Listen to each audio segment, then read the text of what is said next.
Hello साथीहरू, के छ खबर हजुरहरूको? म त यी आँपको अचार बनाउँदैछु। अब टक्कै आँपको अचार, यसलाई मसिनो दुई फ्याक बनाएर यो आँपको अचार टक्क बयममा लाउने, मसला तेल मोलेर तेलसँग छप्प डुबाएर यो आँपको अचार बयममा लाउनुपर्छ होइन। अनि यसको यो अचार चाहिँ लगाइसकेपछि चाहिँ अलिक पानीले नभेट्ने, जस पानी सुक्ने गरी घाममा सुकाउनुपर्छ होइन। अनि यो कोया यस्तो यो कोया सुक्ने गरी सुकाएर घाममा अनि राख्नुपर्छ। अनि सुकेपछि चाहिँ टक्क अब तपाईँहरू यत्रै राख्न चाहनुहुन्छ भने राख्दा हुन्छ होइन। अब यो अलिक मसिनो काटेर राख्नुहुन्छ भने पनि राख्दा हुन्छ, यसको अचार बनिन्छ। टक्क यसलाई चाहिँ मसला लाएर तेल लाएर तोरीको तेल लाएर वर्षौँ पनि खान मिल्छ होइन साथीहरू। अनि यसको यो धेरै वर्ष पुग्दै गएपछि चाहिँ यसको यो कोया पनि नरम हुन्छ। यस्तो यो कोया साह्रो छ, यसको कोया अहिले होइन, यो वर्षौँ पुग्यो भने यसको यो कोया नरम पनि हुन्छ, कोया पनि टोक्न सकिन्छ। धेरै वर्षौँ पनि यो आँपको अचार रहन्छ। तर पानी चाहिँ लाग्नु भएन यो अचारमा होइन। घरिघरि घाममा निकालिराख्नुपर्छ। तपाईँहरूले बनाउनु भयो कि भएन? मैले त बनाउँदैछु साथीहरू। हस् त।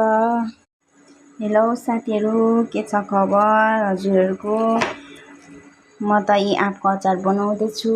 अब टक्कै आँपको अचार, यसलाई मसिनो दुई फ्याक बनाएर यो आँपको अचार टक्क बयममा लाउने, मसला तेल मोलेर तेलसँग छप्प डुबाएर यो आँपको अचार बयममा लाउनुपर्छ होइन। अनि यसको यो अचार चाहिँ लगाइसकेपछि चाहिँ अलिक पानीले नभेट्ने, जस पानी सुक्ने गरी घाममा सुकाउनुपर्छ होइन। अनि यो कोया सुक्ने गरी सुकाएर घाममा अनि राख्नुपर्छ। अनि सुकेपछि चाहिँ टक्क अब तपाईँहरू यत्रै राख्न चाहनुहुन्छ भने राख्दा हुन्छ होइन।